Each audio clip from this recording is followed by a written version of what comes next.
Muy bien, pues me da mucho gusto saludarlos nuevamente aquí en Revista Latente, que sigan con nosotros en vivo. Transmitimos, recuerden, los martes y los jueves a las 6 de la tarde. Hoy quise que el programa saliera limpiecito de fallas técnicas. La verdad es que luego es muy interesante hacer programas en vivo porque luego se nos van cosas. Ya ha habido programas donde no le aprieto el micrófono. En el programa pasado, ahí estoy dando peleándome aquí con la gente de producción, tomando agua. Bueno, pues son cosas que suceden. Espero que salgamos invictos en este programa. Creo que ahí la llevamos. Bueno, pues ahora vamos a entrar a un tema internacional que seguramente ustedes han podido ver o escuchar en los diferentes medios de comunicación o en las redes sociales. Es acerca del tema de Colombia. Si se han dado cuenta, pues ha habido manifestaciones de la gente en este país y bueno, pues queríamos hablarles para darles el contexto de qué ocurre en Colombia, por qué se habla de que hay problemas, siendo que somos países latinoamericanos, países hermanos, pues compartimos muchísimo de la cultura, compartimos la idiosincrasia más allá del lenguaje, pues compartimos hasta ciertas desgracias. Y creo que es el caso aquí del gobierno de Colombia, el cual dirige Iván Duque Márquez. Bueno, comenzaré diciéndoles que el año 2020 fue un año muy difícil para los colombianos. El índice de pobreza en Colombia alcanzó el 42.5%, que es muy alto, y además la revista Forbes la ubicó a Colombia como uno de los países más desiguales. Bien, pues el 15 de abril, el presidente Iván Duque Márquez, es un presidente del sector conservador, así se le distingue, de la derecha. Él anunció la implementación de un proyecto de reforma tributaria. O sea, cuando se habla de un proyecto de reforma tributaria, hablamos de que el presidente propone cobrar impuestos y la forma de la propuesta pues no gustó. Él hacía este proyecto de reforma tributaria, diseñó junto con su gobierno para, según él, corregir el desequilibrio fiscal colombiano. O sea, entendemos que hay en los diferentes niveles socioeconómicos una injusticia en el tema de la recaudación y sin embargo este desequilibrio pues se desagravó aún más con la pandemia. Pues para corregirlo, el presidente de Colombia, Iván Duque, pues propone estas reformas. El objetivo era recaudar 6.800 millones de dólares para atender los conflictos económicos que generó la pandemia. 6.800 millones de dólares. ¿Y de dónde iba a sacar, en qué impuestos iba a sacar Iván Duque esto? Bueno, pues esta propuesta fue rechazada porque pretendía recabar el dinero aumentando impuestos a la clase media y a la clase baja.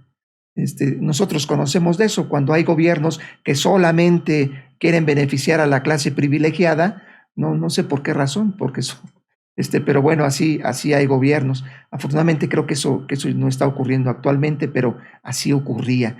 Y es la propuesta que hizo Iván Duque, aumentar impuestos a la clase media, a la clase baja, así sean formales o informales. ¿De qué manera las informales? Bueno, pues a través del aumento del IVA. Todo esto sin tocar a la clase privilegiada. Otras de las medidas de la reforma de Duque, como les platicaba, era aumentar el IVA hasta el 19% en productos que actualmente no tienen ese gravamen. Actualmente están exentos o algunos, cuando mucho, no superan el 5% del impuesto al valor agregado. Bueno, pues el presidente de Colombia dice, bueno, estos que están exentos o algunos que tienen 5%, les vamos a cobrar el 19%. Es una afrenta a las clases bajas de Colombia, que como ya vimos, pues surgieron muchas a través del problema de la pandemia y no dudo que ya se hayan establecido desde antes. El plan además consistía en aumentar la gasolina y la energía eléctrica. De esto también nos identificamos mucho los mexicanos. El rechazo a estas propuestas se hizo más evidente con medidas gubernamentales incongruentes. Por ejemplo, ellos pretendían gastar, que hubiera una prioridad de gasto en la compra de automóviles oficiales. Yo creo que los automóviles que traían ya los funcionarios del gobierno pues ya no les gustaban, entonces dijeron pues de esos 6.800 millones de dólares pues vamos a comprar automóviles. Y otra adquisición que proponen pues es la adquisición ni más ni menos que de aviones de guerra. en un país del 42.5% de pobreza, pues al gobierno se le ocurre comprar aviones de guerra. Ya también hemos visto cómo en gobernantes de la derecha este trauma que tienen por ser soldados justicieros, pues es muy común. Aquí tuvimos a una persona que también le gustaba jugar a la guerrita y nada más sembró de muertos nuestro país. Bueno, pues el costo en los aviones de guerra significan, escúchenlo, 4.000 millones de dólares. O sea, el presidente pretende recaudar 6.800 millones y gastarse de ahí 4.000, que es por ahí del 60%, 4.000 pues en sus avioncitos de guerra. Bueno, pues estas protestas que hubo en Colombia, pues se convocó a un paro nacional que se llevó a cabo el 28 de abril, en los cuales se realizaron diferentes manifestaciones de rechazo a la reforma del presidente Duque y se fueron juntando también otros malestares. Por ejemplo, ese día, cientos de indígenas Misak que llegaron del Valle del Río Cauca, llegaron a la ciudad de Cali para derribar la estatua del conquistador español Sebastián Belalcázar. Esto pues es un acto simbólico, en realidad pues es un acto de querer apropiarse nuevamente de la cultura, la que ellos identifican que fue aniquilada por este conquistador español.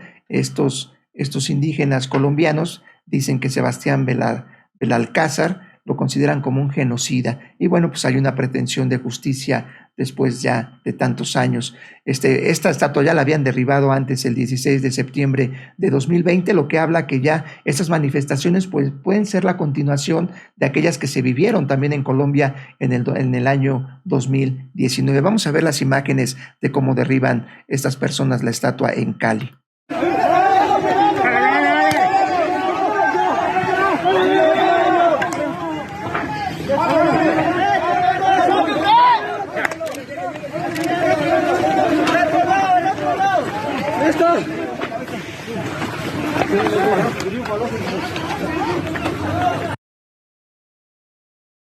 Bien, pues si se dan cuenta, pues es un acto simbólico, pero pues obviamente el discurso de los que se sienten ofendidos, pues siempre va a decir que son actos vandálicos, ¿no? Que pues sí tienen que ver con atrofiar un monumento histórico, estoy totalmente de acuerdo, pero yo creo que hay que atender las causas. Esto es un efecto, pero las causas son otras. Pero no solamente ocurrió en Cali, también hubo otro lugar en la ciudad de Pasto, que está más al sur, más hacia Ecuador. Ocurrió también que manifestantes derribaron también, pero ahora fue la estatua de Antonio Nariño, y aquí sí no lo entiendo por qué. Pues él era un político militar colombiano que participó en los albores de la independencia de Colombia del Imperio Español. Veamos cómo derribaron esta estatua.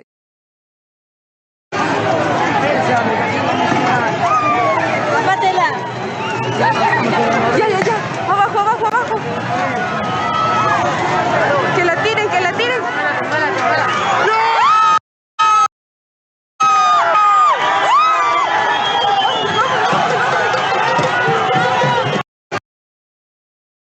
Bien, pues estas manifestaciones, les recuerdo, fueron detonadas por la pretensión del gobierno de cobrar mucho más impuestos. Y bueno, ya en la manifestación del 28 de abril, pues hubo después una serie de ataques por parte de la derecha, por parte de medios oficiales. Las manifestaciones fueron magnificadas y la prensa oficial difundía la idea de vandalismo y violencia generalizada contra policías. Esto derivó que el martes 30 de abril, el expresidente de Colombia, Álvaro Uribe Vélez, que fue anterior a Santos, y luego ya fue anterior a Santos, Álvaro Uribe, él se pronunció en su cuenta de Twitter sobre las manifestaciones públicas y puso lo siguiente, a ver si lo podemos ver. Miren, él dice: apoyemos el derecho de soldados y policías de utilizar sus armas para defender su integridad y para defender a las personas y bienes de la acción criminal del terrorismo vandálico.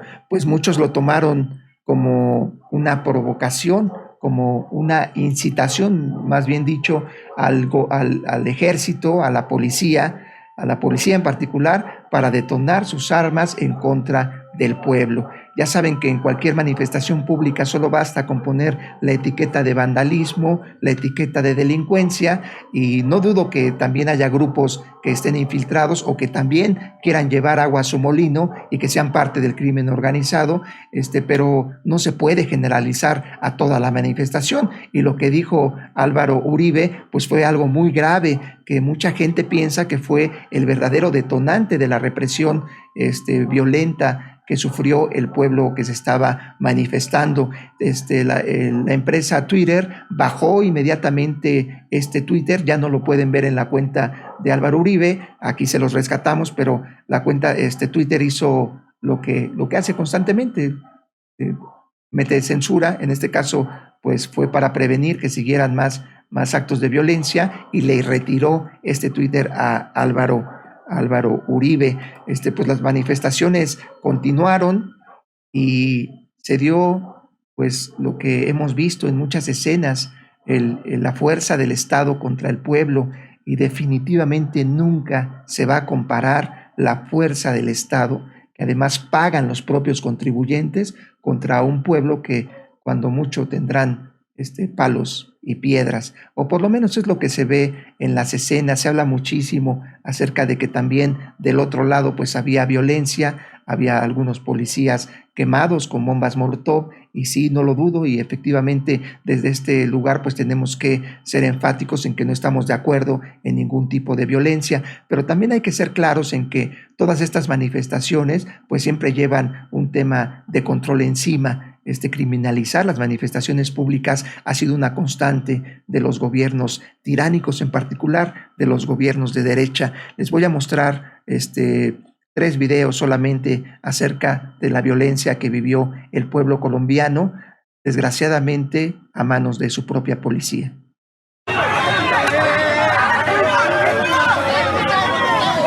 Soy funcionario público de la alcaldía.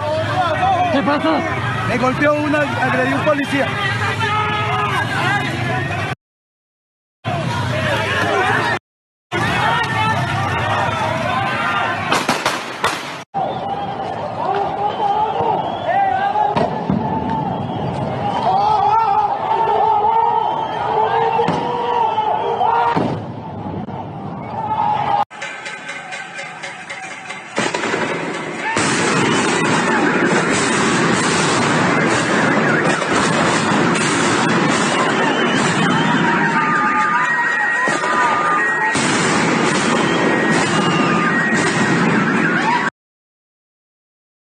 Pues sin duda son imágenes muy fuertes, que nos sensibilizan acerca de los gobiernos que están por encima del pueblo, que no son gobiernos que utilizan el poder para servir, sino solamente para servirse y perpetrar, hacer continua una dominación de las clases dominantes, que desafortunadamente son las más privilegiadas. Bueno, Iván, el presidente de Colombia, lo que hizo después de que hubo una gran protesta internacional, el gobierno de Estados Unidos, la Organización de las Naciones Unidas, la Unión Europea, pues se manifestaron en contra de este tipo de escenas de barbarie que vive la Colombia del siglo XXI. Y bueno, lo que hizo el presidente de Colombia es retirar esta propuesta de aumentar los impuestos a las clases menos favorecidas, pero aún así el pueblo ya despertó. Y esto implica un grave problema porque entonces sí se mezclan diferentes intereses. Se habla acerca de intereses del narcotráfico que involucran incluso al cártel de Sinaloa. El ministro de Hacienda presentó su renuncia. Siempre tiene que haber un chivo expiatorio. El presidente de Colombia pues ya retiró esta propuesta, pero no ha podido detener las manifestaciones, y de acuerdo a su discurso, pues yo creo que va para largo porque lo vemos en una actitud muy necia. Vamos a ver el mensaje que emitió el presidente Iván Duque de Colombia. Los que han afectado el acceso a los servicios de salud y, por supuesto, los que han puesto en riesgo el acceso a los servicios públicos, así como también nos duelen los ataques a los CAI, donde hemos visto a nuestros policías ser víctimas viles de actos de cobardía e intimidación. También nos duelen los ataques a los peajes, los supermercados, las entidades del comercio, el transporte masivo o sencillamente contra cualquier bien público o privado. La amenaza vandálica que enfrentamos consiste en una organización criminal que se esconde detrás de legítimas aspiraciones sociales para desestabilizar a la sociedad, generar terror en la ciudadanía y distraer las acciones de la fuerza pública. El vandalismo extremo y el terrorismo urbano que estamos observando se encuentra financiado y articulada por mafias del narcotráfico, como lo denunció el fiscal general de la Nación. Bien, pues fueron las palabras del presidente de Colombia. Esto se dio apenas ayer 5 de mayo. Hoy en otra publicación que hizo en Twitter, pues lanza un video, pues ya un poquito más invitando al diálogo, pero la verdad es que el pueblo de Colombia está sufriendo, aparte de la pobreza, pues los caprichos de un mal gobierno, porque definitivamente los que usan las fuerzas armadas, el poder que debería de servir para darle protección a la gente, si lo usan contra ellos, pues es una barbarie. Lo adivinábamos muy lejos ya de nuestro tiempo, pero pues sigue presente y aún lo estamos sufriendo. Las relaciones que existen con nuestro país pues son muy evidentes. Cuando el gobernante no atiende los problemas de raíz, las causas que originan los problemas, pues se enfrenta siempre ante posiciones contrarias que pueden derivar en una gran violencia, y más aún si los gobernantes solamente le quieren dar privilegios a las clases que ya los tienen y estar molestando o alterando la vida de los ciudadanos que tienen menos oportunidades, pues obviamente que esto es comprensible. Y estoy de acuerdo con el presidente, pues siempre va a haber grupos, ya sea del crimen organizado o de grupos armados o provocadores, pues que se infiltran en las marchas, pero vayamos al origen de esto.